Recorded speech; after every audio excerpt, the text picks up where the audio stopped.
Allez. Voilà, tout le monde est d'accord pour l'enregistrement? Oui. Oui. Donc, effectivement, la CRES Occitanie a été mandatée pour lancer un programme de soutien au PTCE sur le territoire d'Occitanie. Ce programme, ce sont des rencontres individuelles, des temps d'échange, des visites fertiles qui sont programmées sur l'Occitanie. La prochaine a lieu le 22 mars aux Imaginations fertiles. Voilà ma collègue Clémentine qui arrive. Et nous avons pensé que sur des sujets un peu techniques qu'on pouvait ramasser dans un temps assez court, on pouvait effectivement proposer des temps d'échange par visio plutôt qu'en présentiel. Et c'est un peu l'objet de ces web cafés. Alors, j'espère que vous avez tous pris votre café. Moi, j'ai ma petite tâche, j'avais déjà pris le café. Alors, je suis passée déjà à la camomille, là. Mais voilà, n'hésitez pas si vous êtes encore à temps pour le prendre.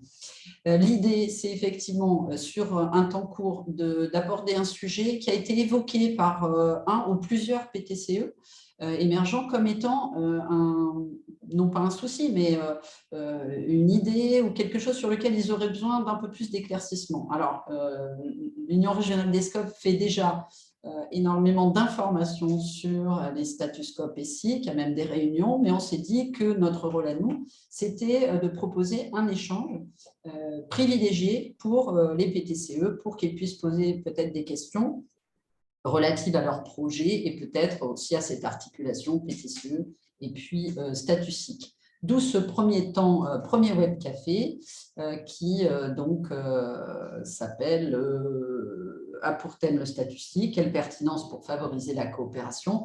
Pas de point d'interrogation puisqu'on sait déjà, et c'est ce qu'on va voir, quelle est la pertinence, on sait qu'elle existe, d'être en statut SIC, même si ce n'est pas obligatoire d'être en PTCE et ce n'est pas obligatoire non plus pour coopérer, mais ça me paraissait intéressant de questionner avec l'URSCOP, donc ce statut-là.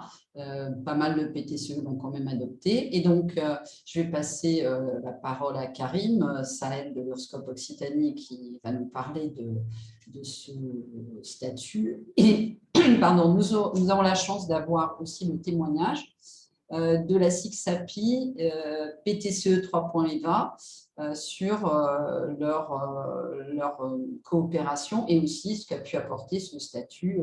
D'ailleurs, apporter ou pas, hein, l'idée c'est de questionner très largement l'intérêt du statut et donc que chacun apporte son témoignage. Peut-être Clémentine, je te laisse dire bonjour. Et puis, nous avons deux personnes qui ne sont pas présentes, donc peut-être si tu peux… j'ai envoyé un message à Pierre-Olivier Dupuis et puis peut-être joindre Maud de Calade pour voir si elle viendrait avant qu'on commence. Karim, je te laisse la parole peut-être. D'abord Clémentine pour un petit bonjour et puis Karim aussi.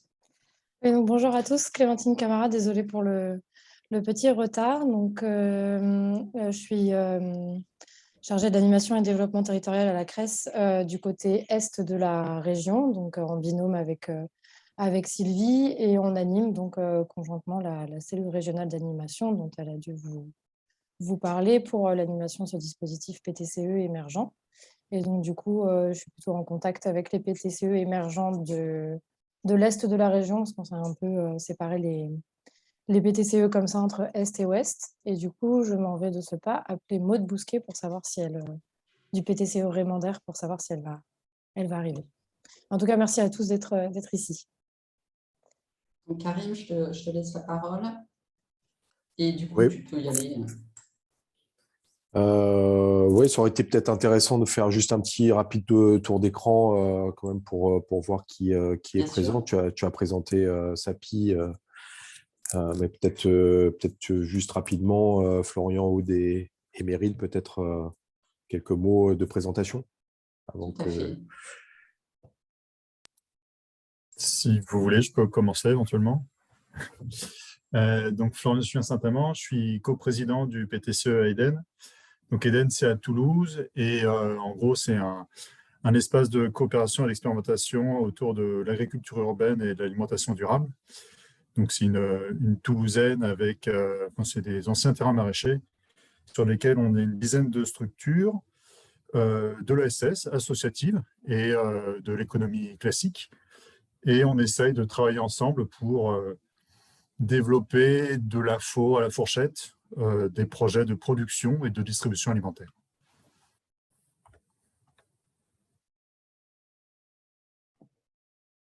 Je vais prendre le relais. Oui. Donc, Aude Justafré, je suis déléguée nationale au développement et à l'innovation sociale à la Confédération générale des SCOP, donc l'entité nationale du mouvement coopératif auquel nous appartenons, donc avec Karim. Et pour ma part, j'ai donc un rôle de coordination sur un certain nombre d'activités d'accompagnement et de développement du mouvement coopératif, développement qui est très ancré régionalement, mais je suis aussi le relais national de ce développement. Et sur la question des PTCE, nous sommes aussi engagés sur l'ensemble des régions, donc il y a un vrai intérêt pour nous à comprendre ce qui se fait de dynamique au niveau des différentes régions et de pouvoir effectivement coordonner ça au niveau national de notre côté. Ok, merci. Meryl, alors du coup.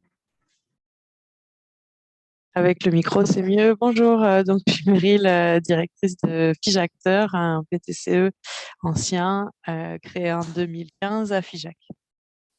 Voilà. Bon, et du coup, quand même, on donne la parole à la SICSAPI et au PTCE 3.20 en 2 mots pour que tout le monde ait le même niveau d'information. Donc, Florence Taudy, je suis directrice de la coopérative SAPI qui était au départ en SCOP en 89, en SIC depuis 2013 et qui est l'un des membres fondateurs du pôle territorial de coopération économique là, sur la vallée d'eau 3.20. Voilà, 3.20 qui était une association, enfin qui l'est toujours, dont j'ai été coordinateur de 2016 à 2020 et maintenant je suis salarié de la SICSAPI et toujours impliqué dans le PTCE, voilà, enfin, dans ce qu'il en reste, on en parlera. Ok, et bien du coup, Karim, là, je te laisse la parole. Parfait, merci à tous. Donc, je suis Karim Sahel, l'un des délégués régionaux de l'URSCOP Occitanie, donc du côté Méditerranée, donc basé à Montpellier. Donc, effectivement, on a été sollicité pour intervenir plus particulièrement sur quel lien entre PTCE et mouvement coopératif, et notamment au travers du statut SIC, hein, qui est un statut et donc un outil particulier que vous connaissez déjà certainement. L'idée aujourd'hui, hein, ce n'est pas de vous sortir le texte de 2001 et de 2002 et de vous assommer avec du juridique, mais plutôt de reposer en fait les fondamentaux de la SIC. Et puis, ce qui était aussi intéressant, c'est de pouvoir aussi avoir des témoignages et surtout de pouvoir potentiellement répondre à vos premières questions et puis finir sur comment est-ce que l'Union régionale se positionne en termes d'accompagnement des projets sur les territoires et comment un peu on est organisé au niveau territorial. Bonjour, ben voilà, dernière arrivée. Ben, je vais peut-être rapidement, peut-être Maud, et puis comme ça j'enchaîne. On accueille Maud. Bonjour. Excusez-moi pour le retard, j'ai fait au plus vite, j'avais un rendez-vous juste avant, mais me voilà. Désolée, j'ai raté le début. Je me branche et je vous écoute. Okay, ben on était juste sur le tour d'écran et puis là, on commençait justement sur la présentation du modèle SIC. Voilà, donc on va être vraiment sur un premier niveau, hein, d'accord, sur les fondamentaux.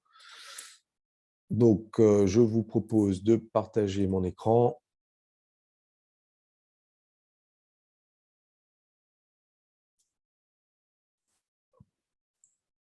C'est bon, le voilà. Voilà, donc la société coopérative d'intérêt collectif, évidemment, elle s'inscrit complètement dans l'économie sociale et solidaire, hein, vous le savez, 4 grandes familles avec le gros des troupes sur les associations.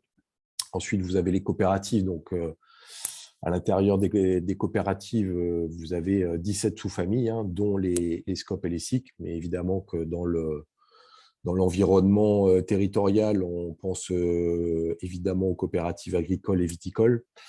Voilà, donc on a 17 sous-familles sur les coopératives, et puis ensuite vous avez les mutuelles et les fondations. Donc c'était un petit rappel pour voir dans quel cadre s'inscrit la société coopérative d'intérêt collectif. Alors évidemment, on a toujours les 7 principes fondamentaux qui sont spécifiques aux coopératives, mais qu'on retrouve notamment dans la loi de 2014 sur l'ESS. Ce qu'il faut retenir, grosso modo, c'est que sur ces principes fondamentaux, c'est qu'il y a d'abord le premier pilier qui est la question donc du pouvoir démocratique exercé par les membres, qu'on retrouve comme un des piliers et des fondamentaux dans l'ESS, avec le fameux une personne égale une voix, et qu'on est vraiment sur des structures avec une adhésion volontaire et qui, a priori, est ouverte à tous. Donc, ça, c'est plutôt l'aspect interne. Le deuxième pilier interne, c'est quand même la question de la redistribution de la richesse, puisque dans les coopératives, notamment dans les sociétés coopératives d'intérêt collectif, la redistribution de la richesse est limitée, voire, on le verra, peut être destinée à 100% au projet et à la pérennisation économique de la coopérative. Donc ça, c'est aussi un des principes fondamentaux dans les SIC. Et puis, il y a effectivement aussi une dimension, on va dire, d'autonomie et d'indépendance de la coopérative, avec une prépondérance de l'aspect éducation, formation et information de ses membres. Donc ça, on va dire que c'est les principes plutôt internes. Et puis ensuite, vous avez effectivement quelques principes plutôt externes sur, tant qu'à faire, autant faire de la coopération entre coopératives. Donc ça, c'est toute la dynamique réseau. Et puis, un principe également qui est envers la communauté. Donc ça, c'est plutôt l'impact sociétal que peut avoir la coopérative sur son territoire, qui est encore bien illustré dans les sociétés coopératives d'intérêt collectif, qui sont pour la plupart du temps vraiment ancrées sur un territoire avec une dimension de développement économique territorial très fort. Donc évidemment, au centre, on a bien un projet coopératif qui réunit l'ensemble des parties prenantes. Et donc, la particularité du projet coopératif dans la SIC, c'est qu'elle s'appuie quand même sur un intérêt collectif, d'une part, et d'autre part, sur un caractère d'utilité sociale. C'est bien ce qui la distingue du modèle SCOP, sur effectivement une dimension de coopérative de salariés, alors que là, dans la SIC, on est vraiment sur la question du multisociétariat. C'est bien ce qui fait l'originalité du statut. Donc ça, c'est évidemment dans l'accompagnement des unions régionales, on est avant tout sur effectivement le travail du projet coopératif pour mettre autour de la table l'ensemble des parties prenantes lorsqu'on a un projet commun qui doit être au centre et donc qui est défini à la fois par l'intérêt collectif et l'utilité sociale. Donc, on va plutôt être sur des activités qui ont trait à l'environnement, au développement local, à l'insertion, à la santé. Voilà, donc on est quand même plutôt sur des activités de ce type. Et comment, à un moment donné, on met autour de la table l'ensemble des parties prenantes, que ce soit des personnes physiques ou des personnes morales, sur un projet économique commun, mais potentiellement pour des raisons différentes, voire des intérêts divergents. Je prends souvent l'exemple d'Enercop, que vous connaissez certainement tous, qui, a priori, dans les parties prenantes, vous avez des consommateurs et vous avez des producteurs, vous avez des salariés, vous avez des collectivités et vous avez des partenaires.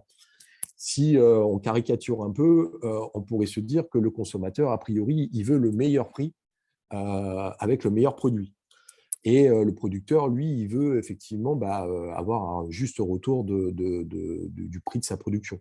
Donc, on est quand même bien sur, a priori, un intérêt divergent, sauf qu'ils sont autour de la table pour le projet commun. Et le projet commun, c'est la transition énergétique, de comment, à un moment donné, on fait en sorte que l'intérêt collectif de la transition énergétique puisse quelque part gommer un peu les intérêts qui peuvent être divergents des différentes parties prenantes qui sont autour de la table. Donc, la spécificité, du coup, dans la SIC, c'est qu'on est bien sur une question de double qualité. C'est qu'à la fois, on va être donc sociétaire. Donc là, on est vraiment sur une dimension à la fois politique de c'est quoi notre vision, nos valeurs partagées au sein de la coopérative et donc comment on la met en pratique dans nos activités. Donc ça, c'est vraiment plutôt la posture de sociétaire.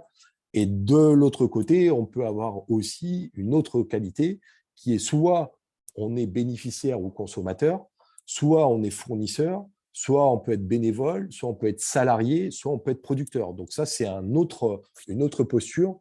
Et donc, c'est ce qui crée à la fois, je dirais, la richesse dans les SIC, mais c'est ce qui peut aussi en créer certaines complexités, notamment sur la thématique de la vie coopérative et de la question de la prise de décision collective pour qu'on arrive effectivement à prendre des décisions qui vont dans le sens de l'objet social et de l'intérêt collectif de la SIC, en essayant, dans la mesure du possible, de gommer un petit peu la posture individuelle de sa catégorie d'associés. Alors, ce qui fait aussi la complexité quand même de la SIC, c'est son environnement juridique, puisque sans vous assommer de texte, ce qu'il faut retenir, c'est qu'une SIC, c'est d'abord une société commerciale qui va avoir comme référence le Code du commerce et des sociétés. Et puis ensuite, vous avez un certain nombre de textes qui viennent se superposer à ce Code du commerce et des sociétés avec les fameuses lois coopératives, donc celle de 47 qui régit en fait l'ensemble des sociétés coopératives. Et puis en 2001 est arrivé effectivement le statut SIC, hein, donc c'est le statut juridique coopératif le plus récent. Hein, d'ailleurs, les SIC fêtent leurs 20 ans là. Bon, ça a été un petit peu décalé avec le Covid, mais cette année, normalement, on devrait pouvoir fêter les 20 ans des SIC. Et puis, vous avez d'autres textes qui viennent se rajouter, la loi de 2012 et puis surtout la loi de 2014 sur l'économie sociale et solidaire, notamment qui permet une augmentation de la participation des collectivités au capital, qui avant 2014 était limitée à 20% et qui, depuis 2014, est passée à 50%. Et l'autre originalité, c'est que depuis 2014, il y a la possibilité de faire des SIC SAS, ce qui n'était pas le cas avant.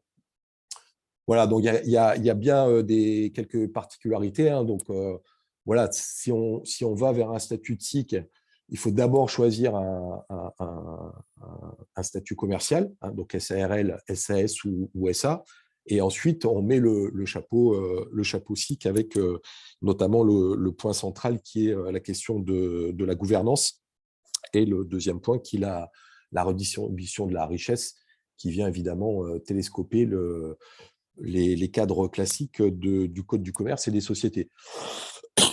Donc, dans les SIC, pour faire assez court, on essaie de voir quand même quel est le collectif, hein, puisque la SARL est limitée à 100 associés. Pardon, j'ai un petit chat dans la gorge. Donc, la SARL est limitée à 100 associés. Donc, si on voit qu'il y a un projet où, notamment, je pense à des supermarchés coopératifs, hein, sous forme SIC, où il y a bien plus de 100 associés dès le départ, on va plutôt s'orienter vers la SAS ou la SA. Voilà, donc ce qu'il faut retenir, hein, donc, dans le statut SIC, c'est que le multisociétariat, dans la loi, en fait, il se transcrit par le fait qu'il y a une obligation d'avoir 3 catégories d'associés de nature différente. Et donc, il y en a 2 qui sont imposés par la loi. C'est la première catégorie, ce sont les bénéficiaires du service de la coopérative. Hein, donc, quand j'ai pris l'exemple d'Enercoop, les bénéficiaires, notamment, ce sont les consommateurs. La deuxième catégorie obligatoire, ce sont les salariés. ou en tout cas éventuellement ceux qui produisent le bien ou le service s'ils ne sont pas salariés. Et puis une troisième catégorie qui est libre. Donc ça peut être éventuellement une collectivité, pardon, des fournisseurs, des producteurs, des partenaires. Voilà. Après, c'est… voilà. Donc en moyenne, ce qu'on peut voir sur la vraie vie, c'est qu'on a en moyenne 5 catégories d'associés différentes dans les SIC, avec éventuellement la participation de collectivités. Donc ça, c'est effectivement la loi qui le pose, hein, dans la loi de 2001. Et la loi de 2001 a permis aussi la possibilité de faire des collèges de vote. C'est-à-dire que le principe coopératif qui est né de la loi de 1947, c'est bien un associé égale une voix. Sauf que là, on a la loi de 2001 a permis la possibilité d'intégrer des collèges de vote.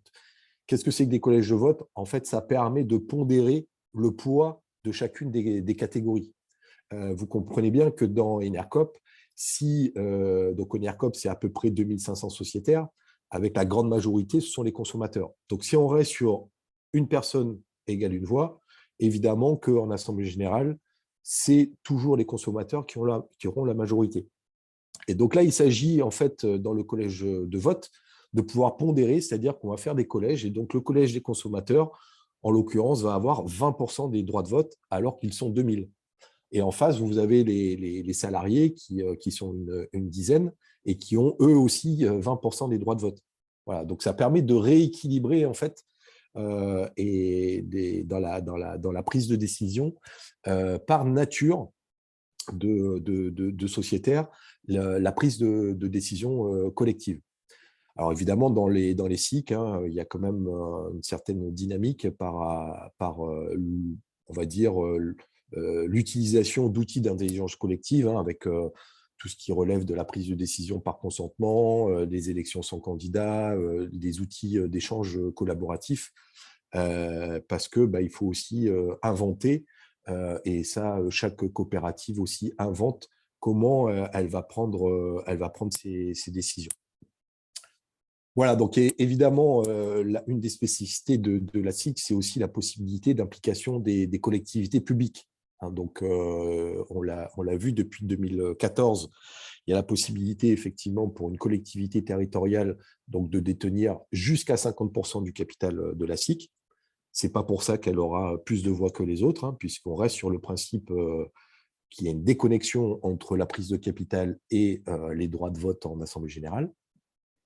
Et puis, il faut le rappeler quand même, puisque c'est vrai que ça, au début, il y avait quelques difficultés avec certaines collectivités qui ne souhaitaient pas à la fois être sociétaires et à la fois financer sous forme de subventions ou d'appel à projets. Donc là, aujourd'hui, il n'y a aucun souci. Alors avec évidemment un certain cadre, notamment sur les règles en vigueur sur les aides de l'État, mais a priori, la SIC peut très bien recevoir des fonds publics et évidemment répondre aux appels de marché public, pouvoir avoir de la délégation de services publics, faire du conventionnement direct. Ce qu'il faut retenir, grosso modo, au niveau national, c'est qu'il y a un tiers des SIC qui ont une collectivité publique présent au capital. Et c'est majoritairement quand même le niveau communal ou intercommunal qui est présent, ce qui est complètement en cohérence avec l'ancrage territorial et le développement des activités d'intérêt collectif sur les territoires. Donc, c'est plutôt des communes ou l'intercommunalité qui rentrent au capital. Le dernier point, c'est que donc il y a bien la possibilité, hein, ça c'est la loi de 47, qui permet effectivement soit à une société, soit à une association de pouvoir se transformer en société coopérative. D'accord ? Donc Donc, ça veut dire qu'on peut tout à fait, d'une association existante ou d'une société commerciale classique, la transformer en société coopérative. Et donc, évidemment que l'Union régionale se positionne sur cet accompagnement, alors plus que juridique, parce qu'on est sur l'accompagnement du collectif dans son ensemble, avec l'identification des parties prenantes et de comment on crée le multisociétariat et la prise de décision collective. Et puis, évidemment, toute la partie plutôt juridique avec l'accompagnement à la rédaction des statuts et au mode de gouvernance et au modèle de gouvernance spécifique qui sera déployé dans la coopérative. Voilà, donc ça, c'est vraiment sur le zoom plutôt sur la partie projet coopératif et gouvernance. L'autre spécificité de la SIC, c'est sa lucrativité limitée. C'est-à-dire que de par la loi de 2001, il a été acté qu'il y avait une partie du bénéfice qui, de toute façon, devait obligatoirement revenir en réserve, donc la réserve légale et la réserve statutaire, ce qui ne laisse la possibilité donc de limiter en tout cas la rémunération des parts sociales, donc ce qu'on appelle assez vulgairement les dividendes, hein, qui est là une réduction de la richesse en fonction de sa détention de capital. Hein. Donc ça, c'est le minimum. Hein. Donc le minimum, c'est 57,5 en réserve. Ce qu'on peut voir dans la vraie vie, et ça c'est aussi une posture, on va dire, de l'accompagnement du collectif, c'est dès les statuts, dès la création ou la transformation de la SIC, de mettre dans les statuts que 100% du résultat sera mis en réserve. Comme ça, l'ensemble de la richesse qui est créée par la SIC sert au projet et à la pérennisation de la coopérative. Voilà, donc ça, c'est un peu les fondamentaux. Alors, l'idée, c'est vraiment de faire assez court, hein, pour plutôt laisser place après aux échanges et aux questions. Juste 2 mots sur l'accompagnement de l'Union régionale. Donc, sur l'Occitanie, vous avez donc une union régionale à Toulouse et une union régionale à Montpellier. Hein, donc, on se répartit le territoire et l'accompagnement des projets en fonction de leur lieu d'implantation. Et donc l'idée, c'est que effectivement, soit nous sommes sollicités directement, donc par divers biais, hein, donc soit directement par les porteurs de projets, soit dans le cadre d'informations collectives. Hein, donc Sylvie a effectivement énoncé que l'Union régionale, que ce soit à Toulouse ou à Montpellier, nous faisions des informations collectives. Donc si vous souhaitez, ou en tout cas adresser à d'autres membres de votre collectif qui souhaitent avoir des informations, ils peuvent participer, donc ils s'inscrivent sur le site internet de chacune des unions régionales. Hein, il y en a à peu près une par mois. Et puis, si les projets sont un petit peu plus matures dans la réflexion, à ce moment-là, on rentre plutôt dans un accompagnement individuel, donc avec un délégué régional qui va venir effectivement vous questionner et vous accompagner sur à la fois évidemment le projet coopératif, hein, qui est le cœur même de notre accompagnement. Et puis après, il va falloir quand même qu'on puisse vous questionner et accompagner le projet économique, puisque vous l'avez compris, une SIC, c'est avant tout une société commerciale, et que donc il faut à un moment donné effectivement avoir un modèle économique, même si on peut s'apercevoir dans la réalité que les modèles économiques de SIC, comme beaucoup de modèles économiques d'associations, sont des modèles hybrides, donc avec des ressources publiques, mais aussi avec des ressources privées et avec du développement d'activités économiques. Après, c'est qu'est-ce qu'on fait de cet argent-là et comment, à quoi il sert et comment on réalise l'activité. C'est plutôt ça qui fait la différence. Mais on reste quand même sur des structures avec un modèle économique qui doit être pérenne, notamment quand vous avez des salariés et que forcément, il faut de la ressource pour pouvoir les payer. Voilà, donc l'accompagnement, il s'est fait ensuite de manière individuelle dans le cadre de l'accompagnement à la création d'entreprises coopératives. Voilà, j'ai terminé, donc je vous laisse prendre la suite et puis je reste bien évidemment disponible pour répondre à vos questions. Oui, voilà, je pense qu'on peut prendre les premières questions, puis après, on demandera.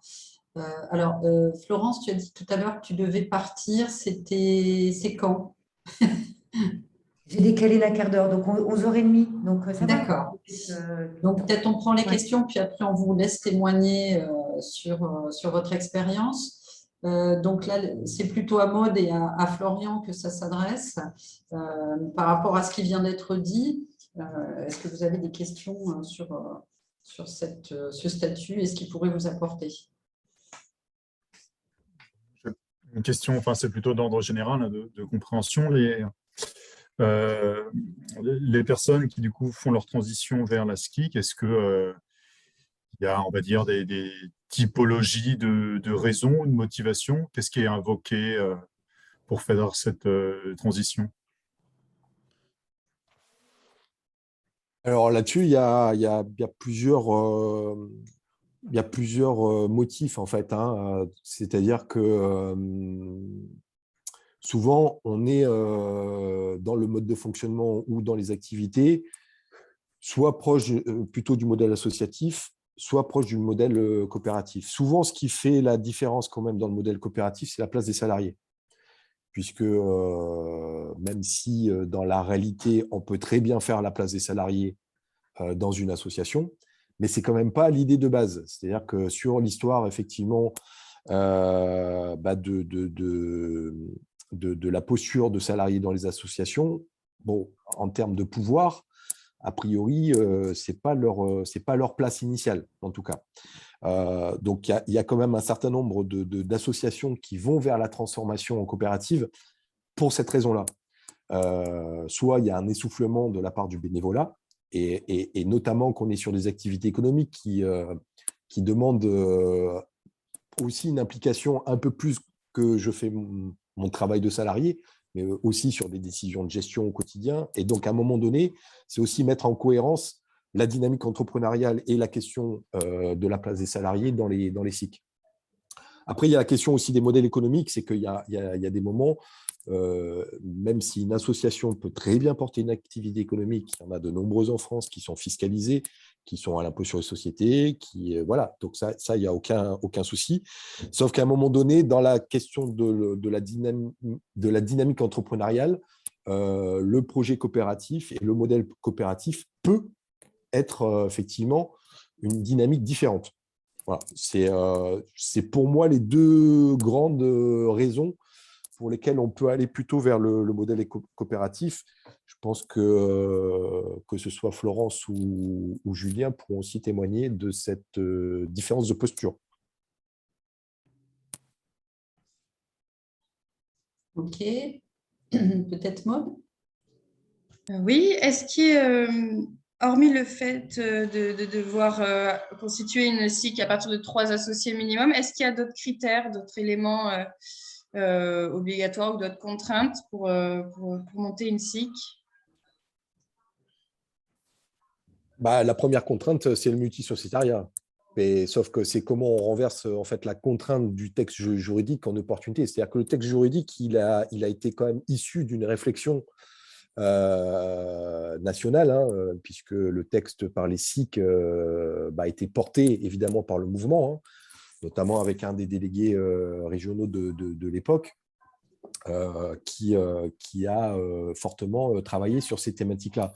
Donc, l'idée, c'est comment est-ce qu'on met autour de la table les différentes parties prenantes. Donc, c'est ça le premier point pour moi, c'est effectivement, on a un projet commun, bien sûr, mais qui on met autour de la table et qui est prêt à y aller. Parce qu'une fois qu'on a fait l'identification, il faut encore motiver les parties prenantes d'y aller. Donc, c'est ça qui crée le multisociétariat et qui va faire que, oui, on a plutôt intérêt à aller vers ce modèle-là.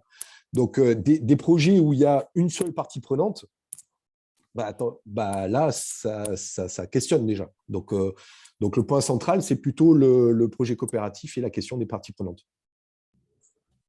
Peut-être ce qui serait intéressant, Maud et Florian, c'est que vous disiez justement aujourd'hui où est-ce que vous en êtes par rapport à l'idée de PTCE. Bon, je sais qu'Eden a choisi de se structurer. Tu vas peut-être nous en parler, Florian, puisque tu es le tout nouveau vice-président, coprésident, je crois plutôt. Et puis, Maud, peut-être justement, vous n'avez pas encore, me semble-t-il, choisi de modèle, donc peut-être on peut commencer par Maud, puisque tu avais la parole et tu as posé cette question, puis après Florian. Et après, on fera intervenir le témoignage de la CITSAPI. Alors effectivement, donc, le PTCE Romandaire, à la base, Romandaire, c'est une marque commune, c'est comme ça qu'on l'appelait, entre 3 chantiers d'insertion du Gard qui œuvrent dans l'économie circulaire. Donc jusqu'à présent, on signe des conventions de partenariat, à tour de rôle, on demande des subventions, on salarie quelqu'un et puis on le met en prestation sur un autre chantier, etc. Quand on partage du matériel comme des broyeurs, etc. À chaque fois, on fait des conventions, donc c'était assez compliqué. Le PTCE nous permet maintenant déjà d'avoir un premier modèle, une première structure sur laquelle s'appuyer, mais aujourd'hui, juridiquement, on n'a pas de structure. Nous, on hésite entre l'association et la SIC. Enfin, c'est classique. Sachant qu'on était un petit peu pressé, donc au début, on voulait se monter en association, et là, j'entends qu'on peut transformer une association en SIC, donc ça ne me semble pas poser de problème. Donc aujourd'hui, nous, on est 3, c'est certain. On est 3 associés et on a des collectivités qui sont nos communautés de communes, qui sont nos premiers financeurs et partenaires, qui sont de plus en plus proches. On travaille sur les PLP-DMA de chacun de nos territoires, etc. Mais c'est vrai que ce que j'entends du coup, c'est que vous suggérez fortement qu'il y ait d'autres parties prenantes, donc vous voulez dire en plus par exemple, de nos 3 associations, de nos 2 centres sociaux, qui est aussi de l'entrepreneuriat, de la collectivité, etc. C'est ça que vous suggérez. C'est le modèle même de la SIC. C'est-à-dire que le modèle de la SIC, c'est de mettre autour de la table au moins 3 catégories d'associés différentes. Et donc, qui ont potentiellement une posture différente. Voilà, je cite souvent le modèle des NERCOP parce que là, on voit bien qu'on a du consommateur, du producteur, d'accord, des salariés, une collectivité et des partenaires. Donc, c'est ça qui crée le multisociétariat. Donc, si on n'a qu'une ou 2 natures d'acteurs, le modèle SIC, à l'heure actuelle, ne correspond pas. Et c'est pour ça que souvent, en fait, on a plutôt des transformations de SIC, parce que pour le créer, le multisociétariat, ça prend un certain temps, voire un temps certain. Et que c'est souvent ça qui a besoin d'être maturé. Donc là, on a perdu Karim, je crois. Le manque du réseau, ouais. Alors voilà, on t'avait perdu, Karim, donc on n'a pas entendu la fin, mais on a compris qu'effectivement, il fallait… Alors, est-ce que c'est il faut? Parce que comme tu as dit tout à l'heure, en fait, ces contraintes, il faut les transformer en opportunités, c'est-à-dire que dans le projet, de toute façon, vont émerger ces parties prenantes. Sinon, alors pas forcément toutes et dans l'ordre où on les a données, mais dans un projet de PTCE, forcément, il y aura une partie collectivité, forcément, il va y avoir les bénéficiaires, forcément, il va y avoir toute une myriade de structures qui, sans être des fournisseurs, sont des co-participants de projets qui se développent autour des thématiques principales du PTCE. Donc, il me semble qu'au fond, ce n'est pas vraiment un point vraiment empêchant. Ça dépend des structures, parce que dans l'insertion, par exemple, oui. Dans l'insertion, se pose la question, les bénéficiaires de l'action du chantier sont bien les salariés. C'est le cas de Calade, hein. Peut-être Maud, tu veux reprendre la parole donc les bénéficiaires, c'est bien les salariés en insertion. Sauf que comme les salariés en insertion, ils sont de passage. D'accord. Est-ce qu'ils sont partie prenante comme sociétaires? Ben non. Dans la réalité, on le voit que non. Donc, il y a aussi des activités qui font que c'est plus ou moins compliqué. Donc après, c'est qui les bénéficiaires? On pourrait dire, finalement, c'est la collectivité. Parce que le chantier d'insertion a une utilité sociale sur de la remise à l'emploi, de la remobilisation, et donc ça bénéficie à la collectivité. Mais voilà. Il peut y avoir aussi les consommateurs, ceux qui achètent les produits à la recyclerie. Là, c'est clairement les bénéficiaires, en fait. Oui. sont des parties prenantes en fait, du projet coopératif et qui voient tout l'intérêt aussi par rapport à un accès à des produits peu onéreux sur un territoire, quoi. Donc, les habitants, quoi. Voilà, nous, plus largement, ce sont les habitants, parce que 2 des 3 structures en insertion sont centres sociaux. Donc, on a vraiment, dans le projet social, ces axes-là, aller vers l'habitant, etc. Donc oui, moi, je vois plus largement l'habitant, dont le salarié en insertion fait partie, mais pas que. Donc, la question qu'il faut se poser, c'est comment vous les intégrez? Donc, est-ce qu'ils restent bénéficiaires de l'action, voilà, ou est-ce qu'ils restent bénéficiaires de l'action et partie prenante? Ça, c'est un deuxième niveau. Donc, Après, nous, on voit à SAPI, c'est qu'effectivement, SAPI est une coopérative d'activité d'emploi, donc on a des entrepreneurs salariés qui deviennent associés au terme de leurs 3 ans, ou pour certains avant parce qu'ils le souhaitent, et quand ils sortent pour tout un tas de raisons de la coopérative d'activité, en général, ils souhaitent rester sociétaires, donc ils changent de catégorie, ça c'est tout à fait possible. Donc, voilà.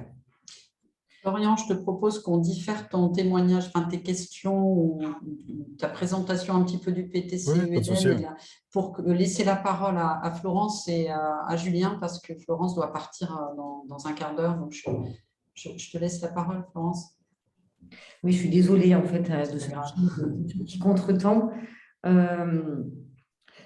Faire rapidement un historique parce que quand le PTCE, nous, ça date, c'est de la première vague de PTCE, c'était 2015. Quand même la deuxième, c'est la deuxième vague, c'était 2015. Et donc, pour l'histoire, SAPI, c'était une scope, donc Bureau d'études conseil au développement local, transformation SIC en 2013 sur la base d'un nouveau projet et la volonté d'ouvrir en fait la coopérative à de nouveaux sociétaires, aux habitants du territoire, dans une logique d'accompagnement de projets citoyens. Et à l'époque, on avait appelé ça, le fondateur de SAPI, c'était la fabrique citoyenne. On n'était pas loin, après c'était fabrique de territoire. Et bon, voilà. Fabrique citoyenne pour accompagner des transformations sociales en proximité autour des questions du travail, de la mobilité, de l'hébergement, de la consommation. Et quand on a été associé au projet de pôle territorial, c'était conduit par la sous-préfète de l'époque. C'est pas SAPI qui d'emblée s'est positionné pour porter aussi ce pôle territorial parce qu'on était en pleine, nous, transformation, réflexion, expérimentation. Enfin, le projet était tout le temps en train de bouger, on va dire, autour des questions, autour d'espaces de travail partagés, de Fab Lab qu'on montait par nous-mêmes avec nos premières imprimantes 3D montées en interne. Le sociétariat, on était en train de construire vraiment ce projet commun avec les sociétaires. Ça, c'est un peu la particularité aussi de SAPI, c'est qu'on a lancé ce projet de SIC sans derrière savoir exactement qu'est-ce que ça allait donner comme en termes au niveau opérationnel. On avait les objectifs stratégiques, mais d'un point de vue action, tout était à faire. Mais d'emblée, les sociétaires, des sociétaires nous ont rejoints en disant, mais SAPI, c'était plutôt d'un point de vue, on aime ce que vous faites, on vous soutient dans ce projet de coopérative, on va dire, ancré sur un territoire. On entre au sociétariat et dès le départ, il y a eu une 50aine de sociétaires au sein de la SIC. Et donc, ce projet de PTCE, quand effectivement, pour nous, c'était pas du tout, on n'était pas en capacité d'intégrer ce projet d'emblée dans un projet, on va dire, de SIC qui n'était pas encore bien on va dire, fixé ou cadré, et d'autant que c'était intéressant en fait aussi d'avoir autour de ce projet, Julien pourra en parler aussi, c'est-à-dire qu'on avait le PTCE, qu'on s'est retrouvé dans une logique de coprésidence, en fait, donc de gouvernance horizontale. L'association, en fait, elle est collégiale. On avait d'emblée, en fait, un élu donc, qui était présent dans ce PTCE, un établissement secondaire donc d'enseignement, une entreprise très classique sous forme donc de société anonyme, EDF aussi en tant que partie prenante, une association et une personne qui représentait plus les habitants, avec un statut plutôt d'habitant du territoire. Donc, l'association s'est montée comme ça, autour de ce projet territorial de coopération économique, et non pas sur un projet thématisé, mais sur un projet d'accompagnement de projets de territoire sur différents axes. Donc, on avait un axe autour de l'agriculture, transformation, alimentation, un axe autour en fait, de l'économie circulaire, du recyclage, un axe qui était plus autour des questions, des thématiques autour de l'eau, un axe autour du numérique et des tiers-lieux. Et donc, en fait, on s'est tous, dans l'association, attachés à travailler par commission sur l'ensemble de ces axes en associant les acteurs et les habitants du territoire. Mais l'intérêt, on va dire, d'avoir dans une… Et je pense qu'aujourd'hui, il n'y a pas la question ne se pose pas aujourd'hui au niveau du PTCE, mais ça, Julien pourra en témoigner, c'est-à-dire que ça reste une association collégiale avec cette capacité qu'a aussi ce statut associatif de pouvoir porter, on va dire, différents types de projets en fonction, en fonction on va dire, de ce qui peut émerger sur un territoire, quoi. Quelque chose d'un peu plus souple, on va dire qu'une SIC, comme l'a rappelé aussi Karim, c'est quand même une société. C'est une SARL, une SA ou une SAS avec donc peut-être moins un cadre juridique, économique, un moteur économique aussi qu'il faut faire tourner quand même dans une SIC. Oui. Oui, parce qu'il y a la question des valeurs et les valeurs coopératives dans le PTCE 3.20. Elles y étaient, elles s'incarnaient dans les actions, dans le fonctionnement, etc.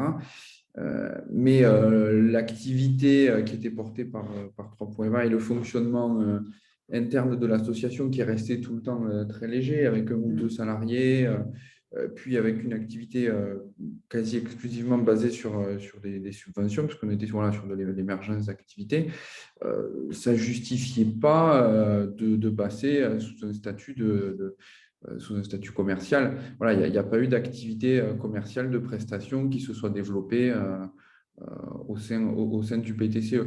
Voilà, donc en fait, on est resté sur ça. Ça n'a jamais trop posé question, ce passage en statut SIC, parce que l'activité ne le justifiait pas et qu'on s'est toujours dit, tant qu'on peut faire ce qu'on fait sous statut associatif, restons-y, parce que c'est quand même de loin le statut le plus souple, le plus simple, et au travers duquel on passe quand même beaucoup sous les radars. Hein.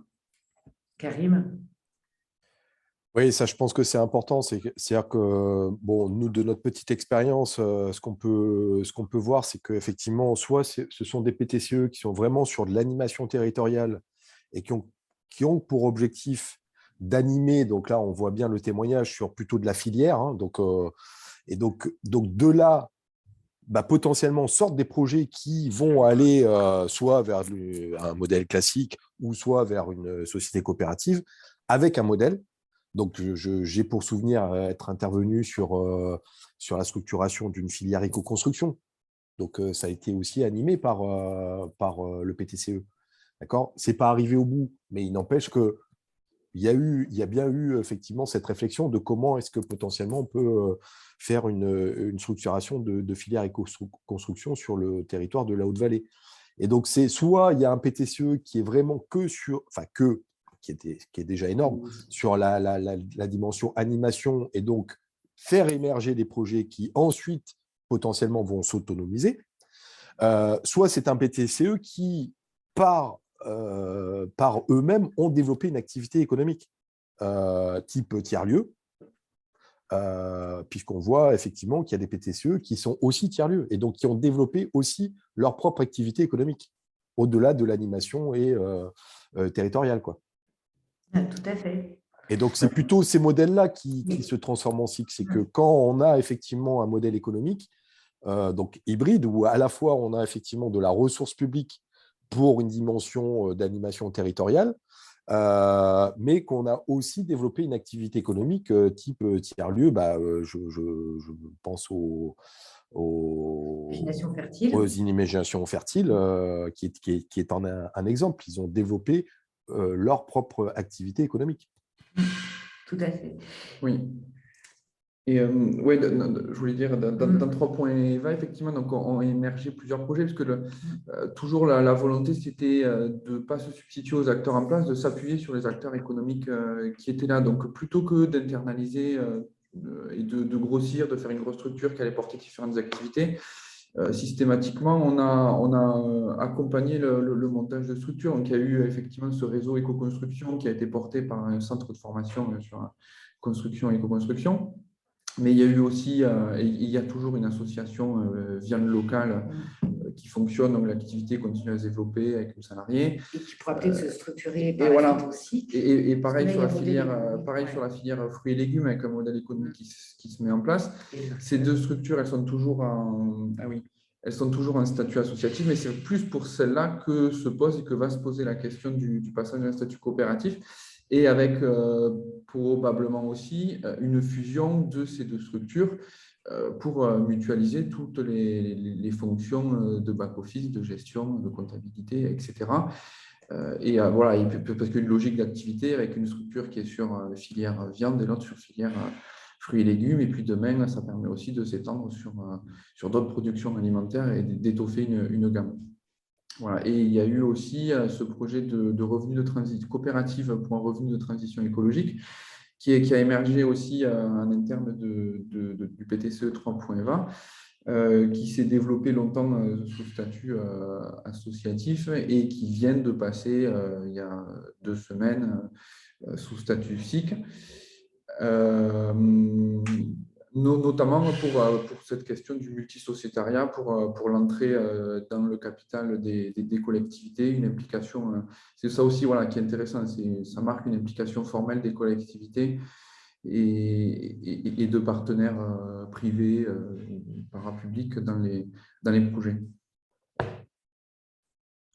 Oui. Donc, en fait, si on ramasse un peu tous ces témoignages, l'idée, c'est qu'effectivement, il faut soit se dire que ce sont les structures les activités qui vont se créer, qui demain pourraient émerger aussi, soit c'est une partie du PTCE dans lequel on va remonter de l'activité collective qui va être créée par la coopération dans le cadre du PTCE, et que là, on a intérêt, si on mutualise aussi du modèle économique, à avoir une structure plus économique, c'est-à-dire une SIC plutôt qu'une association. C'est un peu ça l'idée.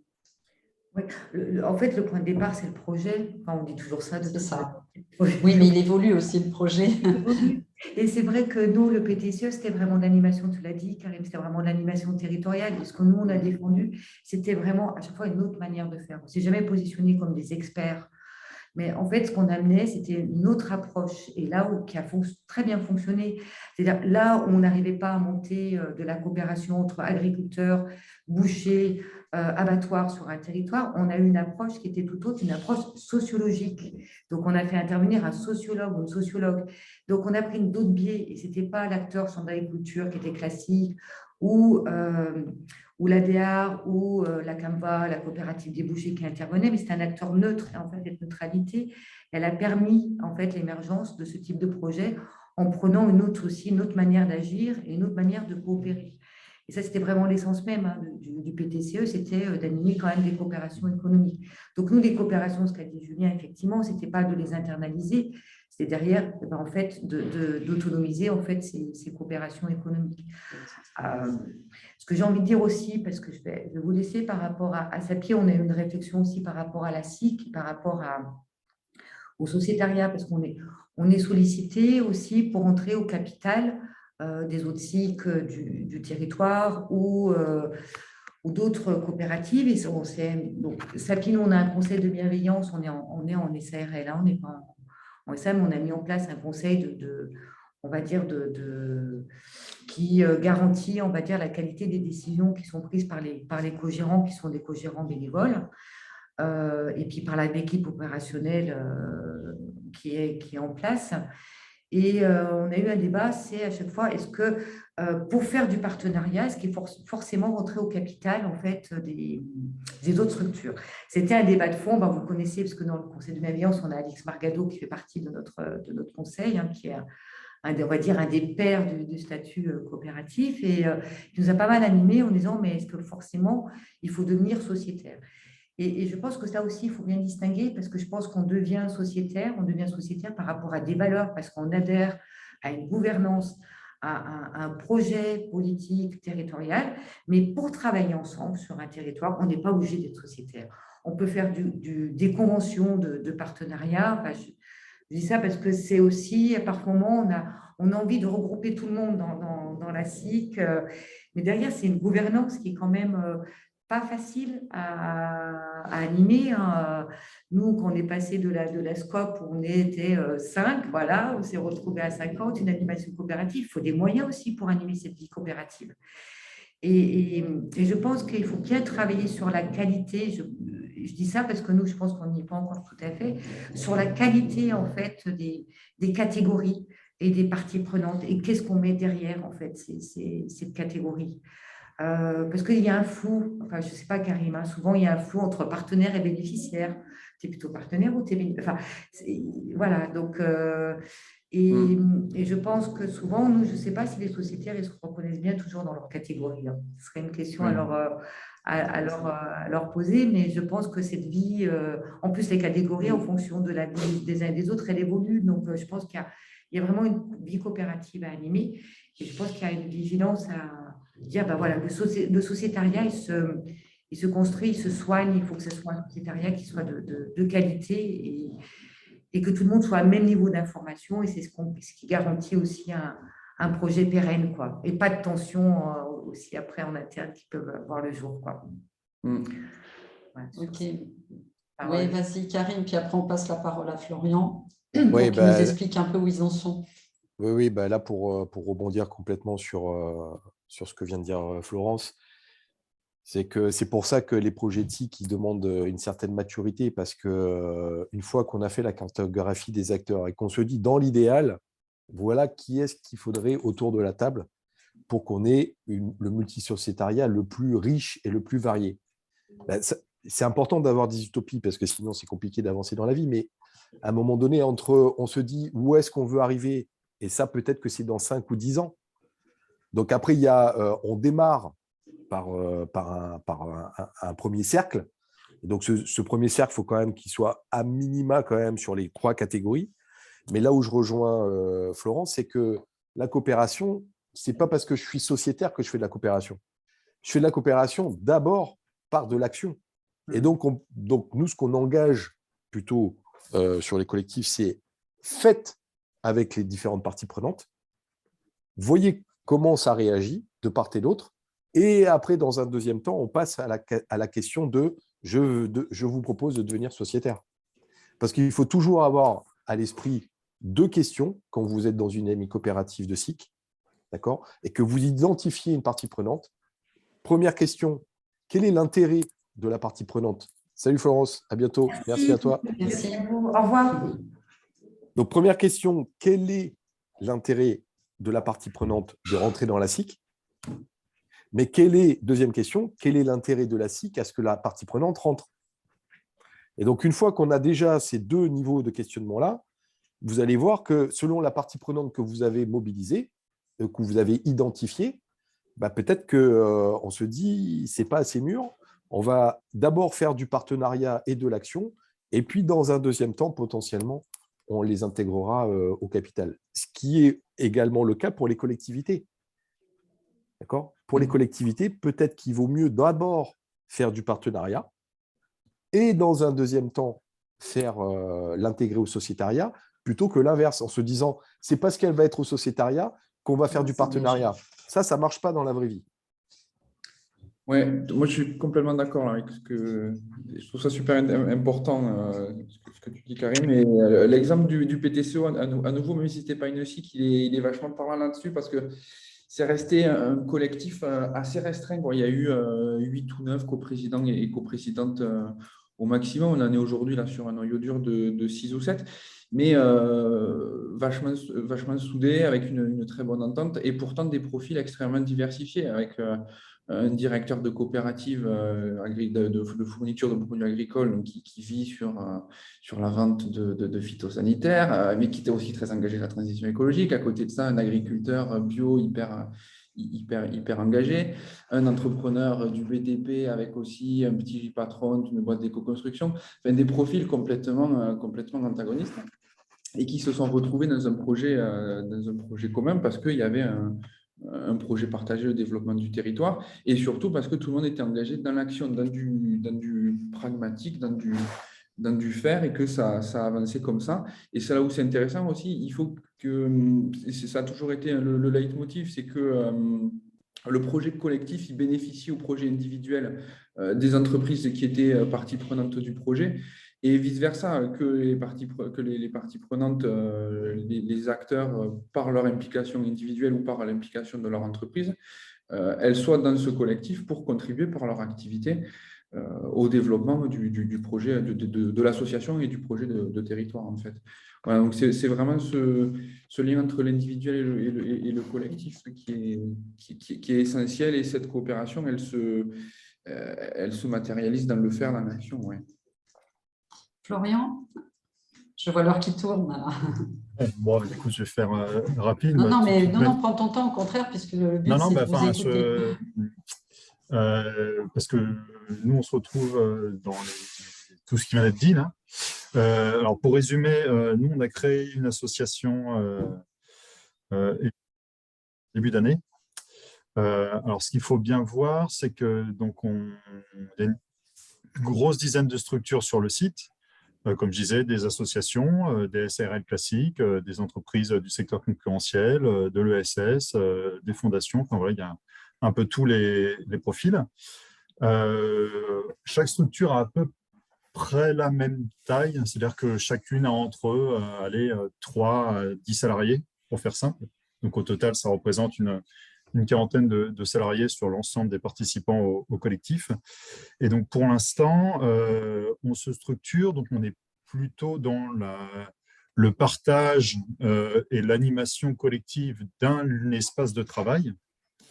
Et se confronter, c'est pas le bon terme, enfin je veux dire, on se côtoie pour essayer de construire des synergies, et des synergies qui vont à un moment donné aboutir sur des projets, et des projets qui, dans un temps plus long, peut-être soit les structures individuelles ne pourront pas les porter, où il y aura intérêt à créer des structures collectives pour monétiser ou mieux gérer les flux financiers. Donc c'est un peu comme ça que l'idée de la SKIC, donc sur un temps un peu plus long, on voit ça, quoi. Sachant que comme aujourd'hui, on est dans l'installation et dans le partage de cet outil de travail, on n'a pas stricto sensu d'usagers. C'est-à-dire qu'on n'est pas encore… Alors, chaque structure à titre individuel a des usagers et développe des activités servicielles ou utiles à destination de tout un tas de parties prenantes. Mais le collectif Eden en tant que tel, déjà, il n'a pas de salariés, il vient d'être créé. Alors, le PTCE, ça nous permet aussi de stabiliser une fonction d'animateur, mais qui va être prise par une personne qui est déjà membre du collectif, donc qui va passer un peu de temps dessus. Donc, on en est un peu là. C'est-à-dire qu'on a tous nos modèles économiques, tous nos manières de fonctionner, certains 100% financement public, d'autres 100% activité économique classique, quoi. Et donc, c'est la confrontation de tout ça qui va nous amener à du projet. Et c'est le projet qui, à un moment donné, appellera la nécessité ou non de structurer, on va dire, fiscalement, ce n'est pas le bon terme, mais en tout cas, réglementairement, d'organiser tout ça. Donc, c'est pour ça que j'aimais bien les 2 dernières interventions, c'est-à-dire qu'on n'a pas du tout l'intention de mettre la structure d'abord et ensuite se dire, une fois qu'on a créé la coquille vide, le projet va le remplir naturellement. Mais c'est parce que dans le collectif, on a aussi quand même des gens qui viennent de l'entrepreneuriat pur, donc habitués à la contrainte économique réelle, hein, avec une volonté collective quand même de faire des projets qui ont du sens, au service d'une alimentation saine, durable, responsable, tout ce qu'on veut, mais avec on va dire, une conscience assez violente, c'est pas le terme non plus, mais enfin des réalités économiques, quoi. C'est qu'à un moment donné, si toutes les bonnes idées, si on n'arrive pas derrière à avoir une certaine autonomie financière, on ne peut pas se donner les moyens de les alimenter. Donc, c'est pour ça que la SCIC, ça nous semble assez intéressant. Peut-être, moi, je le vois, alors je ne sais pas, ça me venait comme ça, à imaginer au fur et à mesure qu'on va construire des projets, il peut y avoir des spin-offs qui se créent entre 2, 3, 4 des collectifs. Et peut-être que c'est intéressant à ce moment-là de créer une structure dédiée, enfin une SCIC dédiée pour gérer le projet économique qui se construit autour de 3 ou 4 participants collectifs. Je ne sais pas si c'est des choses qui se font ou qui se voient comme ça. Et pareil, je livre mes réflexions, mais si j'ai bien mal compris, enfin, voilà, ça m'intéresse d'avoir aussi le retour là-dessus. Est-ce que c'est un peu comme ça qu'il faut aborder cette idée de SCIC?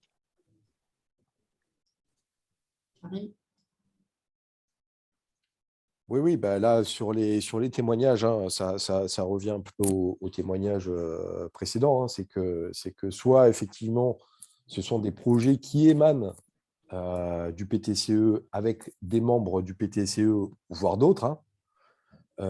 Et effectivement, donc soit sur une approche activité, soit sur une approche filière. Et puis là, il y a un intérêt ou pas, parce qu'il y a un modèle économique d'aller vers un modèle coopératif. Soit l'autre modèle, hein, voilà, les innovations fertiles à Toulouse, qui ont, eux, développé effectivement leur activité économique de tiers-lieu, et donc ils se sont transformés en SIC aussi pour ça, parce qu'ils avaient eux-mêmes une activité économique. Mais ton questionnement, Florian, enfin, moi, je pense que là, vous êtes dans la phase où qu'est-ce qu'on fait ensemble? Donc ça, c'est déjà la première étape centrale sur un projet collectif. Et donc, c'est en construction. Et donc, c'est en faisant ensemble qu'effectivement, tout ça va émerger. Et qu'à un moment donné, la structuration juridique, elle vient après, quoi. On ne va pas se dire, on rentre sur un statut juridique. C'est qu'est-ce qu'on fait ensemble? Faisons-le. Et après, au fur et à mesure, les projets vont se faire. Soit ça restera en interne, ça sera le choix du collectif, ou soit ça sera externalisé, et puis ça vivra sa vie en parallèle. Et là, on a bien l'exemple de 3.EVA sur là-dessus, où il y a des projets qui, d'ailleurs, qui se structurent juridiquement ou pas. Parce que la coopération, ce n'est pas qu'une histoire de statut juridique. C'est-à-dire que ce qui est fait sur des filières, de réunir déjà autour de la table les acteurs d'une filière, qui soit économique ou pas, en soi, c'est de la coopération. Donc, la coopération, elle n'est pas toujours obligée d'être formalisée juridiquement. Oui, là, on comprend bien qu'effectivement, le projet, c'est un peu toujours ce qu'on dit en ESS. Hein. Le projet et la coopération doivent prévaloir sur le statut. Et c'est le statut qui vient ensuite organiser ce qui existe déjà et le développer quand même, il faut le dire, parce que moi, je pense quand même que ce qui est intéressant dans le statut SIC et peut-être dans la progression, vous allez me dire ce que vous en pensez, mais c'est que si on se met dans l'idée que demain, on va quand même mutualiser de la richesse économique dans une structure de coopération, peut-être qu'on a plus de chances quand même qu'elle devienne pérenne, même si elle ne se transforme jamais en SIC, hein, je veux dire, que plutôt que si on se dit, ouais, on continue à faire des réunions où on se parle, on évoque des projets, rester sur un axe fortement économique, même s'il ne se transforme jamais en une société SARL ou autre, c'est peut-être quand même le moyen de pérenniser la coopération en l'orientant vers l'économie plus que vers l'animation, je dirais. Je ne sais pas ce que vous en pensez. Oui, il y a quand même un enjeu pour les PTCE, c'est de financer sur le long terme cette fonction d'animation territoriale. Et c'est là, nous, au PTCE 3.20, il y a eu ce choix en fait, d'externaliser d'une certaine façon toutes les activités économiques qui permettaient d'hybrider le modèle et de rester sur le cœur 3.20, sur un truc associatif très ancré développement territorial. Et en fait, ça a été aussi la fragilité du modèle. Parce que le jour où il n'y a plus le soutien des appels à projets, des collectivités ou quoi, vous êtes complètement dépendant de ça.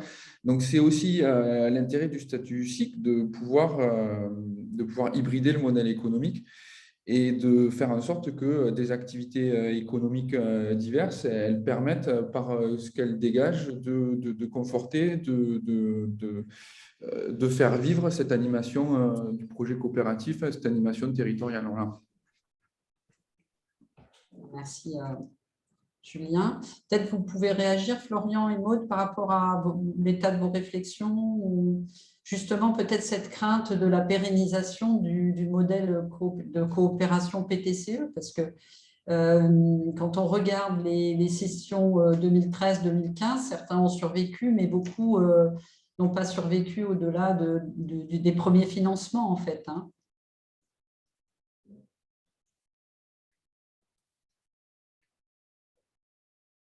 Je peux commencer éventuellement. Oui. C'est vrai que nous, là-dessus, on n'a pas trop cette peur parce que, comme je le disais, c'est comme si on construisait une colocation d'entreprise qui individuellement fonctionne déjà bien. C'est-à-dire qu'on a tous notre modèle économique.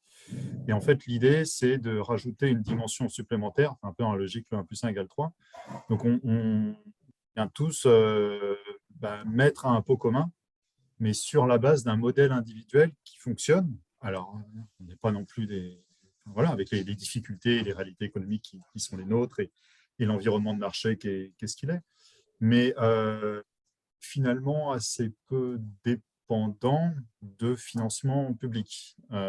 C'est pour ça que là-dessus, par contre, comme on est tous des petites structures, on a de quoi construire un pot commun, mais on n'a pas les moyens aujourd'hui pour financer un poste d'animation.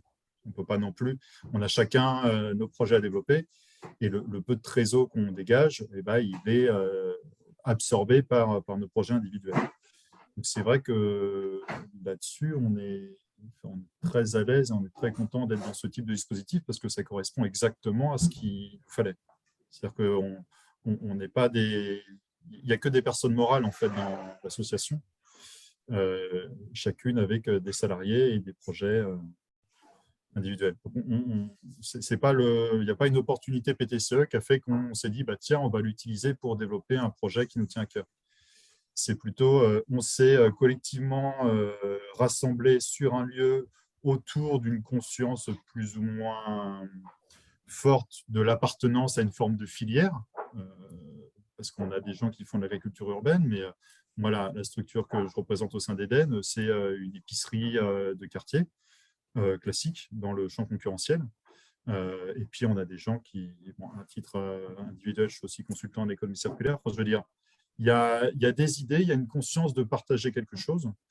Et donc, du coup, le PTCE vient rajouter cette couche supplémentaire. Donc, donc toutes les charges, pour l'instant, on se les ventile entre nous. C'est-à-dire qu'on ne veut pas fonctionner comme un tiers-lieu au sens où on commercialise des locaux, mais collectivement, on entretient un bien commun, un lieu commun. Et on espère rapidement, par l'animation, que vont sortir des projets qui, eux, du coup, auront une autre dimension, enfin, une espèce de spin-off à plusieurs, qui, eux, auront cette dimension économique et qui, du coup, vont permettre de payer sur le temps long l'animation. Enfin, voilà, en ce qui nous concerne, dans quel état d'esprit et dans quelle trajectoire on est aujourd'hui. Maud, peut-être pour Romander ? Oui, alors, nous, le besoin déjà de se créer en PTCE a émané du fait que donc il y a 2 centres sociaux actuellement et une association qui constitue ce PTCE.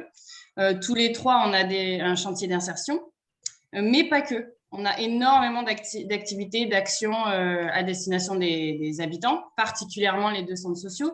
Et on se retrouve à travailler sur du prêt de véhicule, de l'épicerie solidaire, de la permaculture, voilà, tout un tas de choses. Et en fait, à centraliser les demandes et à se retrouver, finalement, on est en surcharge.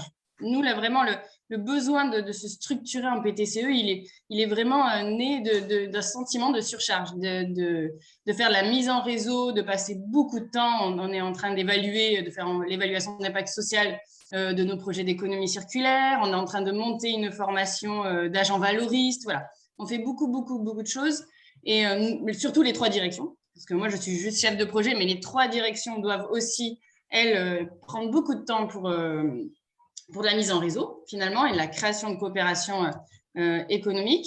Donc, le PTCE, c'était vraiment l'idée de pouvoir animer ces coopérations économiques, mais surtout de pouvoir détacher une personne, en fait, de salarier, d'avoir un coordinateur, une coordinatrice qui serait dédiée, qui serait remandaire, donc qui serait salarié par ce PTCE. Et pour ça, du coup, il nous faut quand même une structure juridique. Donc, c'est de là que la réflexion est née. Est-ce qu'on part en association? C'est simple, c'est rapide. Ou est-ce qu'on part en SIC? Donc, moi, je ne peux pas dire beaucoup plus sur cette réflexion-là parce qu'on en est là. On se rend compte qu'il y a des besoins réels, que tous les jours, on passe 1 heure de notre temps à travailler sur ce PTC remandaire, il y a des demandes toutes les semaines, quoi. C'est vraiment, on est un peu le centre. Il n'y a pas énormément de choses en économie circulaire sur nos territoires. Donc, on a été identifié de par nos réseaux de partenaires autour des 3 recycleries, finalement. Et petit à petit, voilà, ça prend de l'ampleur. Maintenant, on est sur la transformation alimentaire, de l'éco-construction. Donc, voilà, on sort du réemploi.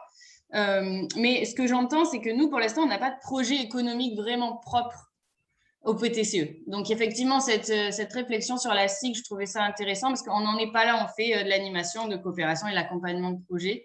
Et on est encore aux prémices. Donc, la SIC, je pense qu'elle viendra vraiment au moment où on aura un premier projet économique qui se voudra autonome, quoi. C'est un peu, je ne sais plus lequel de vous deux, Florian ou Monsieur Peyre, je ne sais pas quel est son nom de… Julien. Julien, pardon, a parlé de ça. Que voilà, c'est plutôt des petites SIC qui se sont montées sur des projets précis. Nous, on n'en est pas là aujourd'hui. Et puis, en tant que chantier d'insertion, on ne peut pas, économiquement, on peut faire des prestations, mais aux collectivités uniquement. On ne peut pas faire des prestations aux particuliers, etc. On ne doit pas être concurrentiel. Donc, voilà, pour l'instant, économiquement, même si, évidemment, on voudrait ne pas être dépendant à 100% des subventions, et c'est le cas parce que tous nos chantiers, notamment, par exemple, Pierre Sèche, ce n'est pas de l'économie circulaire, mais ils sont en prestation avec des collectivités, etc. Donc, c'est des choses qui vivent par elles-mêmes. Nos collègues préservantes, on a des choses. Mais c'est vrai qu'aujourd'hui, économiquement, la SIC, elle ne répondrait pas encore, vraiment. On n'a pas de développement commercial derrière ça. Par contre, on a un vrai besoin d'avoir un coordinateur ou une coordinatrice dédiée à ça et dédiée à cette animation. Je ne sais pas si je réponds un peu à votre question, mais… Ce qui est important, c'est surtout que tu dises à quel stade vous en êtes, il n'y a pas de question particulière.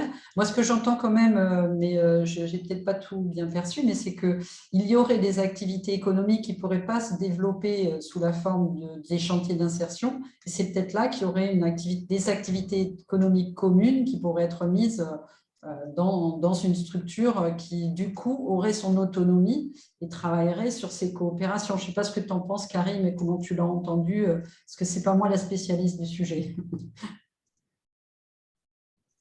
Oui, là, on voit bien le témoignage, effectivement, déjà d'un premier niveau de réflexion de qu'est-ce qu'on fait à 3 et de comment on mutualise. Donc, voilà, avec une part d'activité, effectivement, qui, pour l'instant, est relativement compliquée à faire effectivement en SIC, hein, puisque là, on a des contraintes par rapport à l'activité insertion. Et donc, on va dire que 99,99% des chantiers d'insertion sont sous forme associative. Oui. Voilà, donc, bon, même si ça commence un peu à bouger au niveau des directions du travail, bon, il y a encore le fait, effectivement, que la SIC est une société commerciale et donc ça interroge encore, voilà, faut encore faire bouger un peu certaines lignes. Et puis après, il y a très clairement la maturité, c'est-à-dire qu'encore une fois, on voit selon les stades d'avancement des réflexions, c'est déjà votre premier besoin, c'est de faire ensemble, avec pour le coup, pour l'instant, une partie prenante qui est quand même les 3 structures. Donc déjà, ça c'est une première étape. Et puis peut-être qu'après, au-delà du modèle économique, c'est aussi comment est-ce que vous impliquez les autres parties prenantes. Voilà, les habitants, les autres partenaires, les collectivités. Et ça, vous n'avez pas besoin du statut SIC pour le faire. Et vous pouvez très bien le faire aujourd'hui, même sans structure associative. C'est le partenariat, c'est la coopération, on va dire, hors cadre juridique. Et puis, au fur et à mesure, ça va se structurer à la fois sur la question du projet, mais aussi à la fois sur la question, effectivement, de qui est-ce que vous souhaitez mettre autour de la table pour piloter tout ça, quoi. Merci. Ok, merci Clarisse. Moi, j'aimerais quand même… alors, est-ce que vous avez d'autres questions? Moi, j'en ai une à poser. Je vois l'heure qui tourne. On n'est pas… alors, on a bien compris comment dire, tout ce qu'il faut réunir et pas forcément dans une structure juridique pour arriver à coopérer. Hein. Mais je trouve qu'on devrait revenir sur l'intérêt de faire rentrer une collectivité dans le statut SIC, puisque c'est quand même une de ses particularités, parce que tu as dit quand même qu'un tiers des SIC avaient des collectivités. Aujourd'hui, qu'est-ce que ça apporte au projet? Parce que peut-être qu'elles sont dedans, ça ne sert à rien. Est-ce que ça apporte de l'argent? Est-ce que ça apporte de l'implication, de la facilitation, d'avoir ces collectivités, ce qui n'est pas dans le cadre, possible dans le cadre associatif, hein, si on compare les deux modèles? Je connais quelques associations qui sont gouvernées quasiment exclusivement par des collectivités. Hein. On est d'accord. Voilà, donc la spécificité, justement, c'est que dans la SIC, c'est un associé parmi les autres. Alors, très concrètement, ça, c'est retour d'expérience pour l'avoir vécu également à l'intérieur, c'est-à-dire… étant sociétaire salarié d'une SIC où il y avait un certain nombre de collectivités, et non des moindres, hein, type région, conseil départemental, métropole. Alors, sur le papier, si vous voulez, oui, dans les statuts, il est bien marqué un associé égale une voix. Après, il y a la vraie vie, quoi. Et que des fois, dans des conseils d'administration ou dans des assemblées générales, certaines prises de parole de certains sociétaires pèsent plus que d'autres. Hein. Et ça, c'est aussi la vraie vie selon comment est incarné le sociétariat dans la SIC. Parce que ce qu'on voit quand même, c'est que soit c'est vraiment le politique qui vient, et donc il y a vraiment une posture de la SIC, donc la collectivité rentrer dans la SIC, parce que la SIC rentre dans une démarche politique de développement économique, territorial, environnemental, d'intérêt collectif. D'accord ? Et donc, on est bien sur le niveau politique. Et après, on peut s'apercevoir aussi que ce sont potentiellement des techniciens qui viennent représenter la collectivité. Et là, on n'est pas sur la même posture. Donc, quel est l'intérêt qu'une collectivité rentre dans la SIC ? C'est sûr qu'on n'est pas sur le même niveau de partenariat que dans une convention, quand elle est faite de manière partenariale et pas une réponse à un appel à projet et vous êtes retenu parmi tant d'autres. Quand on est dans une vraie relation partenariale avec une collectivité sur du financement de projet, disons que de passer au niveau sociétariat, ça implique de manière un peu plus pérenne, puisque vous le savez, les élus sont là potentiellement de manière précaire sur un mandat. Alors, il y en a qui sont des mandats qui sont plus ou moins précaires. Mais il n'empêche que le fait d'être sociétaire, c'est la collectivité qui est sociétaire. Ce n'est pas l'élu qui est là au moment présent. Et donc, s'il y a des mouvements politiques, potentiellement, ça peut permettre à la SIC de pérenniser sa relation avec la collectivité parce que sociétaire. Et donc, on ne peut pas balayer comme ça d'un revers de main parce que c'était le prédécesseur qui l'a fait. Voilà, c'est un engagement un peu plus fort. Après, il ne faut pas se tromper. Vous avez des SIC qui sont créés à l'initiative de collectivités. Je vous donne un exemple. Dans un petit village de l'Hérault, plus du tout de commerce. D'accord, donc, on connaît très bien ça dans les petits villages. Plus un seul commerce. Et donc, la mairie qui impulse une dynamique d'avoir un commerce et qui souhaite que ce soit les habitants qui s'en emparent aussi, créer une activité économique. Et donc, ils ont fait appel à l'URSCOP parce que ça les intéressait d'être sur le modèle SIC, c'est-à-dire aussi continuer à être partie prenante du projet. Voilà, donc là, c'est à l'initiative d'une collectivité. On est sollicité par une collectivité pour, donc évidemment, aller dans les fondateurs.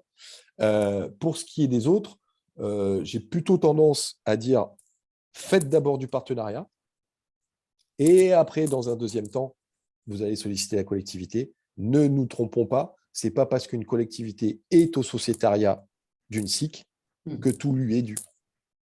Parce qu'il peut y avoir ce risque-là. Ah bah oui, mais comme vous êtes au sociétariat, bah, ma demande de financement de 40 000 € ou 50 000 € pour financer le poste, c'est une évidence, quoi. Je caricature, mais il ne faut pas tomber dans ce piège-là. Et donc, pour moi, le lien avec les collectivités, c'est d'abord sur le projet, comme pour les autres parties prenantes, même si c'est une partie prenante particulière. Mais d'abord, on fait par l'action et ensuite, on va demander du financement. Ok, très bien. Ah, Meryl, justement, tu arrives juste sur le gong, puisqu'il nous Et reste, c'est là, je vous propose 5-10 minutes, comme ça on refera un tour de tout le monde pour voir ce que vous en avez pensé. Et donc, je laisse la parole à Meryl. Non, c'était juste une réaction par rapport à ce qui vient d'être dit. On n'est pas anti, mais on avait monté une SAS d'énergie renouvelable avec la collectivité au capital. Finalement, ça nous a desservi parce que quand ils ont lancé un marché pour équiper en photovoltaïque tous les toits publics, ils n'ont pas souhaité qu'on réponde parce qu'ils avaient trop peur du conflit d'intérêts. Et voilà, à la fin, on est tous sortis du capital de cette SAS et on a opté pour un autre montage. Donc voilà, c'est un peu un contre-pied à ce qui peut être dit. Finalement, les impliqués dans le sociétariat, ça peut coincer, même si légalement, on a le droit de le faire. Les élus ont trop craint qu'on les accuse de conflit d'intérêts. Voilà. Oui, c'est à double tranchant et puis c'est toujours pareil, il faut que ce soit sur des fondations solides et claires, hein, et des partenariats clairs sur les attentes de chacun. Oui, Clémentine, je te laisse la parole. Oui, merci. C'était une question sur quand on fait une transformation d'une association vers une SIC et que dans l'association, il n'y a que des personnes morales. Vu qu'un des collèges une des catégories de sociétaires doit être les salariés, comment du coup ça s'opère ce changement et est-ce qu'il y a un minimum de salariés à avoir pour représenter la catégorie des sociétaires des salariés? Oui, bah, rapidement, en fait, lorsqu'on sent qu'effectivement, il y a la transformation en SIC et qu'il y a le potentiel salarié, soit le salarié, il y a un contrat de travail qui se signe quand on est sous forme associative. Et donc, du coup, il sera poursuivi dans le cadre de la SIC. Soit on crée le contrat de travail au moment de la création des statuts. Du coup, un seul salarié suffit pour pouvoir créer une SIC? Oui. Okay. Oui, il en faut au minimum un, du coup. Oui. Okay. Ou des producteurs du bien ou du service. Ok. C'est l'un ou l'autre. Ok. Très bien, voilà, l'heure tourne, il est 12h04. Je vous propose qu'on refasse un tour pour boucler ce temps d'échange et que chacun dise un peu ce qu'il en a pensé et si ça lui a été utile, étant donné qu'on a l'intention d'organiser d'autres webcafés sur des thématiques comme ça, très pratiques, très concrètes. Et puis après, je laisserai le mot de la fin à Karim, peut-être qui vous dira comment vous pouvez le contacter, ou enfin, voilà, le suivi de l'URSSCOP sur ces projets-là. Peut-être on commence par nos deux PTCE. Donc, Florian, peut-être? Très bien. Merci pour l'initiative. Et c'est toujours intéressant de capter de l'information comme ça en direct et surtout de la confronter avec des gens qui ont vécu, quoi. Enfin, on ne peut pas à la fois vouloir participer à un collectif et pas trouver intéressant ce type de démarche. Ça me semble assez cohérent. Ok. Maud, peut-être? Oui, merci pour cette invitation. Moi, je n'ai pas eu beaucoup d'informations sur les SIC jusqu'à présent, donc c'est bien, je me suis informée. Les trois directions du coup des Reminders ont pas mal discuté sur le sujet, mais ne pouvaient pas être présentes à ce webinaire. Donc, j'essaierai de me faire porte-parole. Du coup, oui, j'ai retenu pas mal d'informations intéressantes et je leur partagerai. Donc, merci. Et j'aimerais bien effectivement rester en contact avec Karim par la suite pour être accompagnée dans notre réflexion. Merci. Bon, super. Julien, peut-être? Écoutez, merci pour l'invitation. Et puis, j'étais ravi de de voir cette nouvelle émergence de PTCE et de nouveaux projets dans cette même veine. Parce que Julien, c'est contenu, mais il a quand même une passion pour ce travail qu'il a fait dans 3 points. Ouais, j'ai pas réussi à lâcher et le reste du CA ne m'a surtout pas laissé partir. Ouais, ouais. Voilà, c'est ça. Meryl? Moi, j'étais un peu là en dilettante. Vous avez vu, j'étais surtout venue pour rencontrer les nouveaux PTCE et puis participer, même si FIJACTEUR est un statut associatif. Et donc, on n'avait pas forcément vocation à aller sur le statut SIC dans les prochains jours, mois et années. Voilà. Mais contente qu'il y ait des moments de rencontre, en tout cas. C'est plutôt ça. Voilà, et puis compléter en disant qu'effectivement, on fera sûrement dans le cours de tout l'accompagnement au PTCE d'Occitanie, on fera sûrement appel à FIJACTEUR qui a toute son expérience et toute sa place. Là, on a la visite aux Imaginations Fertiles le 22 mars, mais ce n'est que la première, donc il y en aura d'autres. Voilà. Peut-être Aude et puis moi, on finira par Karine. Merci à vous, c'était très riche de comprendre les différents enjeux, les différents modèles aussi en fonction des projets que vous portez et puis les questionnements qui sont les vôtres. Et ça va m'être très utile aussi pour, dans la continuité des accompagnements qui sont faits dans les unions régionales, donc au-delà de l'Occitanie. Et l'idée, c'est vraiment de faire bénéficier l'ensemble de nos équipes des échanges qui peuvent avoir lieu sur les régions. Donc, merci beaucoup pour ces retours. Et puis, au plaisir pour d'éventuels autres échanges dans le futur. J'essaierai de me greffer de temps en temps aussi, autant que possible et autant que Karim me permettra. Voilà. Merci encore. Parfait. Moi, de mon côté, voilà, très bien. Je trouve qu'on a avancé. À titre personnel, j'ai appris des choses aussi parce que je parle souvent du statut SIC, notamment sur notre mission d'accueil, information, orientation des porteurs de projets, mais là, j'en ai appris un petit peu plus. Et notamment, je serai plus prudente, je le promets, sur le fait de ne pas dire aux gens qui vont se créer tout de suite en SIC, mais que peut-être c'est bien, je leur dis de toute façon d'aller voir leur scope, parce que moi, je ne fais pas d'accompagnement. Mais je trouve que c'est ça qui est intéressant, c'est de le voir comme une perspective qui aboutira ou pas. Mais en tous les cas, je trouve intéressant de se mettre dans cette perspective parce que, comme tu disais tout à l'heure, il faut toujours vivre un peu d'utopie. Et quand on se dit qu'on va pouvoir faire du développement économique à l'intérieur de la coopération et pas seulement dans chacune des structures, je trouve qu'on va vers une dynamique peut-être plus forte que si on reste comme ça dans on coopère un petit peu, mais voilà. Et Karine, je te laisse le mot de la fin. Merci à tous. En tout cas, je pense que c'était important, effectivement, qu'on a travaillé donc, suite à la sollicitation de Sylvie et Clémentine sur ce format-là. Il me semblait intéressant, effectivement, d'avoir voilà, une reprise des fondamentaux sur la SIC. Donc, je vous enverrai le support que je vous ai présenté. Et puis, merci au témoignage, parce que c'est vrai aussi qu'au-delà des textes de loi et un peu de la philosophie, des fondamentaux de la SIC, c'est toujours bien aussi d'avoir de comment ça se passe dans la vraie vie. Donc, les témoignages sont toujours pertinents. Donc, merci à Julien et Florence. Pour la suite, ce que je vous propose, c'est que dans le transfert du support, donc, je laisse mes coordonnées. Donc, vous l'avez compris, moi, je serai plutôt sur la partie, effectivement, Méditerranée, hein, donc notamment nos amis du Gard. Et puis, je vous enverrai les coordonnées, effectivement, de mes collègues à Toulouse pour la partie Périnée. Voilà, donc, n'hésitez pas à les solliciter si à un moment donné, vous avez envie de continuer sur la réflexion et de creuser un petit peu plus les tenants et les aboutissants du modèle SIC. Ok, parfait. Le mot de la fin, Clémentine Camara, ma collègue. Et puis, voilà, on vous laisse partir vers votre repas de midi. Merci Sylvie et merci à tous d'être venus et d'avoir partagé vos expériences. Et je trouve ça très riche d'avoir cette diversité d'acteurs entre donc, acteurs de l'accompagnement, donc l'URSCOP, des PTCE qui sont déjà existants et des PTCE qui sont en train de se créer, parce que je trouve que c'est là où c'est intéressant de confronter les points de vue et de voir l'évolution que ça peut ou ça peut ne pas prendre.